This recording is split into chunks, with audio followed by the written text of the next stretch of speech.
I'm Nia Pearson, and I'm a sophomore at the University of Michigan, where I am a double major in theater and psychology.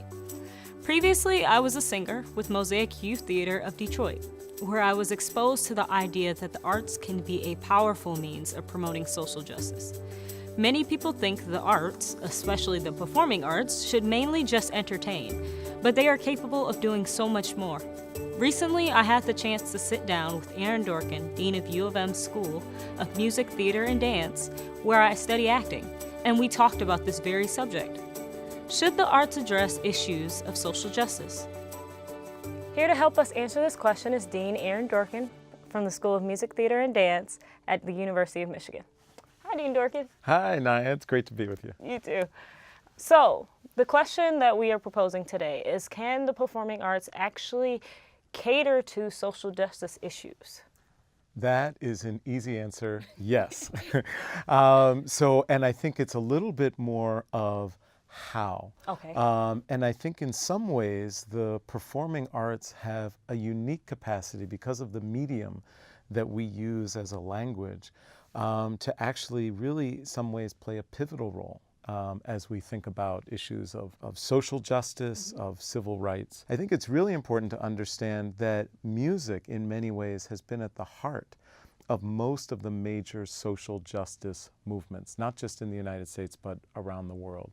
And you can look at that history throughout, and even for Martin Luther King, music was pivotal to the movement. And with the organization that I used to work with, the Sphinx organization, which really focused on this kind of cross-section of arts and social justice, I had the opportunity for one of the alums of the Sphinx organization to play for Coretta Scott King. Ooh, that's amazing. And Mrs. King came up to me afterwards, and tears are in her eyes, and she was sharing about the role that music played in the movement. And not only that, but how moving it was for her, because her and Martin met at a school of music. And so literally from the beginning, music was a cornerstone and a tool and an asset that they utilized, as have so many others in social justice movements. That's amazing. I think that's one of the things that's so incredibly powerful about the medium of all of the performing arts, is that you can share and understand, and at least for a brief period of time, literally be in touch with someone else's story, someone who may have a different background of geography, of race, of religion, of any number of issues. But for a brief time, you can kind of share and experience their story. And that can have a profound effect, and I believe it's critically important that we have that as part of the fabric of our society, especially if we want to be a civil, diverse, and inclusive society. I couldn't agree more. I find it very interesting how typically sometimes people don't necessarily speak the same language, but when music is played, they can most definitely globally interact with each other. And it's not necessarily the words, but it's the feel of the music, it's the beat, it's the rhythm, it's everything about the music as a whole that kind of brings everything cohesive as one. And so that is most definitely something that I most definitely love about the craft is music is just so universal. And it has some of these things, it literally has this range. So, in the one at the School of Music, Theater, and Dance, we can be doing Insurrection, powerful, visceral work that is just goes right to the core. I know for me, connecting with emotionality about some, extraordinary injustices. But then it can also go to another level of almost cerebral aspects of social justice, in that we were able to invite Justice Sonia Sotomayor to come to the school and to talk specifically about the role of the performing arts and social justice and how it informs those who are the ultimate interpreters of our laws and of our Constitution.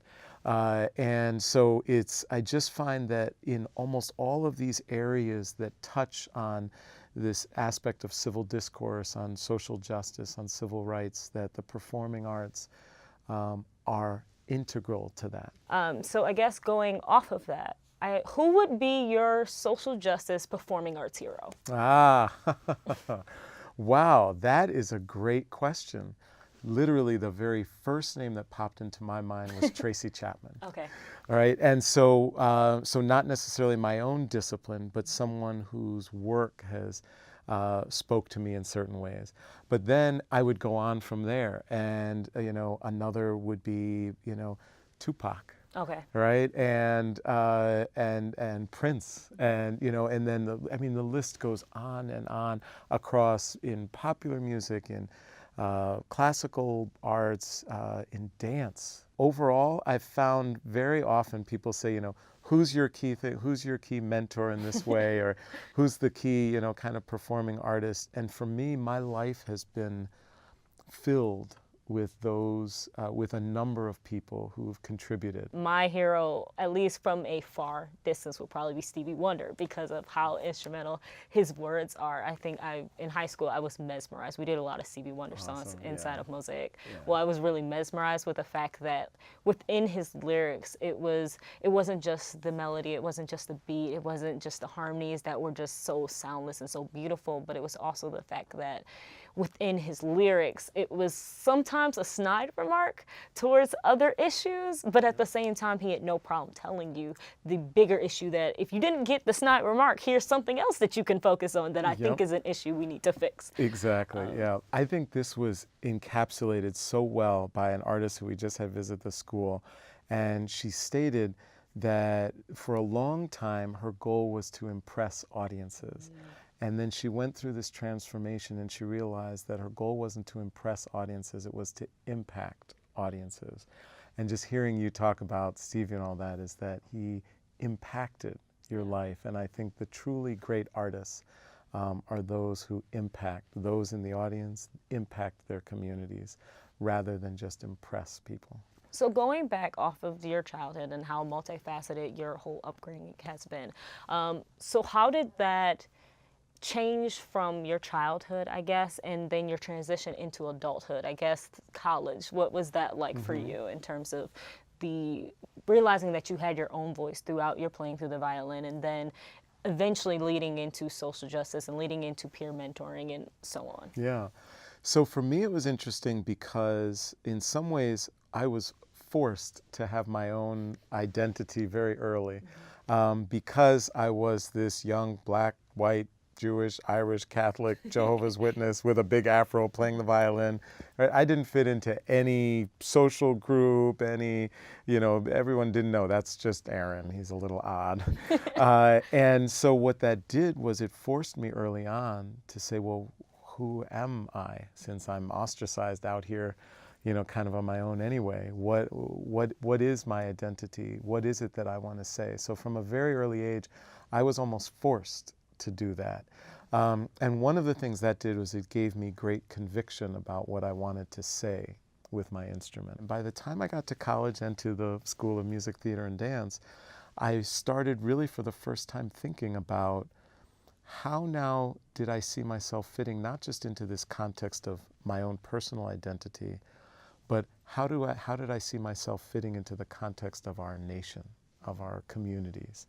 And what role did I want to have, and how did I want to have my own art making speak to that? And so that's what then developed into, say, what if I took the poetry of Langston Hughes, of Paul Laurence Dunbar, and scored it with classical music and enabled a voice and an expression from one period of time and one perspective of our nation to be created into a singular artistic work that comprised other perspectives and other time periods and other cultural or racial backgrounds. And then I began to realize the power that our art forms can have in doing that. And then that led also to a more kind of logistical aspect of why is it that there are certain, communities in our country that have less access and opportunity to engage in this? Because I realized that if our nation's going to thrive, we need to have these stories being told. And it can't just be a narrow slice of who we are that we tell the stories. And that led to me founding an organization to try and help make a shift in that particular area. And so throughout, I've kind of brought my own kind of art-making voice to try and express and bring the rich diversity that is America to bear. And then also logistically and pragmatically through organizations, through Sphinx and now through the University of Michigan, to be able to make sure that we're empowering and enabling young people to be able to excel and truly be at the leadership front of what the performing arts are in the coming decades. So how did you start Sphinx? Was that during your undergrad or through? Yeah, so I started as an undergraduate student. I literally came into a lesson one day and said, you know, I've got this idea. What about an organization? What about a competition? Musicians of color and all this. And my teacher said, clearly you didn't practice, which I pretty much hadn't that particular week, which wasn't a good thing. And then literally from that, went to meetings with the dean and others and began to collaborate and to build a group and a community of support to actually try and realize at the time, which was just an idea, and to be able to actually manifest it into something that could actually make a difference. What would you say to the kid who does not know what to do with all of the multifaceted parts of who they are and what to do with it? To me, one of the most important things is to be intellectually curious, to be curious about the world around you, to be interested in those who are different. And it's not that you need to agree with them and to think the way that other people think, but to be interested in why, what fuels them. I love getting into debates with people who think differently because I want to understand why. And sometimes that leads to a reaffirmation that what you thought before is what you really do feel you want to think. Yeah. But all the more often, I find that I learn new things and it gives me new insight into my own sense of something. I can most definitely relate to that. It's that feeling of just wanting to know and wanting to question. If you can't question, why are we all here in one room together? We don't necessarily have to agree. And I think sometimes that's what's lost inside of the conversations of talking to people, is the fact that we all want to talk to people who think the same way, but you then become recycling the same thoughts and the same ideas, and you're not necessarily broadening your horizons, which as a performer, that's slightly problematic, especially, at least I know in my music and also inside of my acting, it's the one thing that our teacher has most definitely been like really teaching us. And I think one thing that's really stuck with me is the fact that you are not allowed to judge your character. And I know that sometimes I can be really judgmental, and I know that's something I need to work on. And it's really interesting when you have to do a monologue. I recently did a monologue and I completely did not agree with the lady's point of views at all. But the point was, her story is just as important as my story. And so in order for me to do that story any justice, I have to be willing to accept the fact that these are her given circumstances. They aren't my given circumstances, but they are somebody else's. And in order to respect them, I have to respect their circumstances. And I think sometimes that's lost inside of the conversation, where it becomes very heated, and then the next thing you know, the top blows out and you're like, whoa, maybe we should step back from that and just talk to each other. And I think in art you can do that. So thank you so much. Oh, thank you. And thank you for just all of your inspiration, your talent, your creativity. So I am moved every day by you and all of our students. It's what gives me inspiration and aspiration to be the best participant that I can in this work, and especially the work that we do in terms of the sphere of the performing arts and how we really can impact and transform the lives of all of the people who comprise this incredible nation that we live in. Thanks so much. Of course. So this will conclude our segment on civil rights and the performing arts. Thank you.